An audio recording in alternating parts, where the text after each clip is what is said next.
samahan po ako sa panalangin na ito. Maiksi lamang po ito. Ito ay Salmo 109.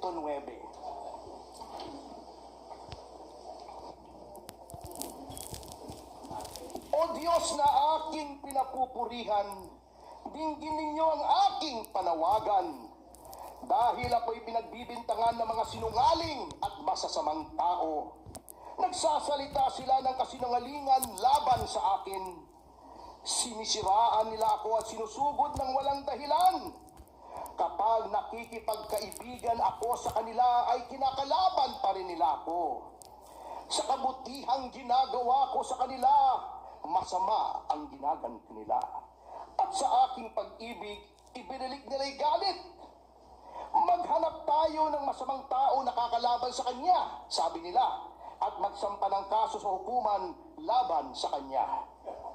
At kapag hinatulan na siya, lumabas sana na siya ay may kasalanan at ituring din na kasalanan ang kanyang mga panalangin. O Ama, mamatay na sana siya agad at ibigay na lang sa iba ang katungkulan. Ulitin po natin, mamatay na sana siya agad at ibigay na lang sa iba ang katungkulan niya. Nakasulat po yan sa Biblia, hindi po aking mga salita yan. At nang maulila ang kanyang mga anak at mabiyuda ang kanyang asawa, maging palaboy sana at mamalimos ang kanyang mga anak at palayasin sila kahit na sa kanilang ginibang tahanan.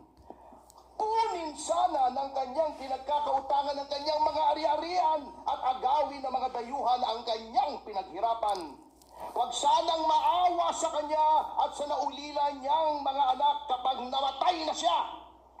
Mamatay na sana ang kanyang mga angkan upang sila'y makalimutan na ng susunod na saling lahi.